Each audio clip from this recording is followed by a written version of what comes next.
Let us understand stratified random sampling using an example. Suppose a researcher has a total population of 1000 students studying at secondary stage in different schools of a village.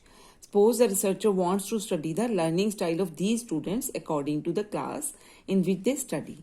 Then the population can be categorized in various groups. For example, we have here table 1 that shows the students of class 9, 10th, 11th and 12th, and the number of students in each of these classes have been shown under the column frequency. The researcher has stratified the population of 1000 students in 4 strata, the categories, on the basis of class in which the students study, right? Now suppose the researcher wants to select 25% sample with proportional allocation from the population. This means 25% students will be selected from each of the 4 stratum using the simple random sampling. For example, here if the researcher has selected 25% from 9th class, it means 80 students will be selected. Now these 80 students will be selected randomly, right? So this is how we use a stratified random sampling. Now this is also possible to stratify the population on the basis of more than one characteristics. For example, on the basis of gender, as learning style of boys and girls differ.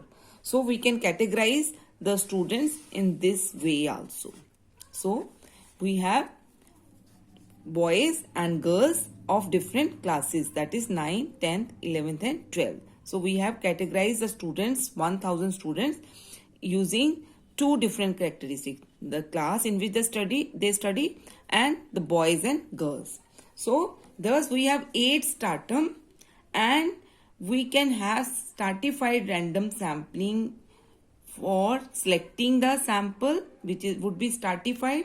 So that means, suppose if the researcher wants to select 25% of the students from the whole, or from all these 8 stratum, then he has to select 25% of the boys, 25% of the girls from 9th, 10th, 11th and 12th, all the 8 groups using the random sampling. So here we note that the stratified random sampling is a 2-step process in which the population is partitioned into subcategories.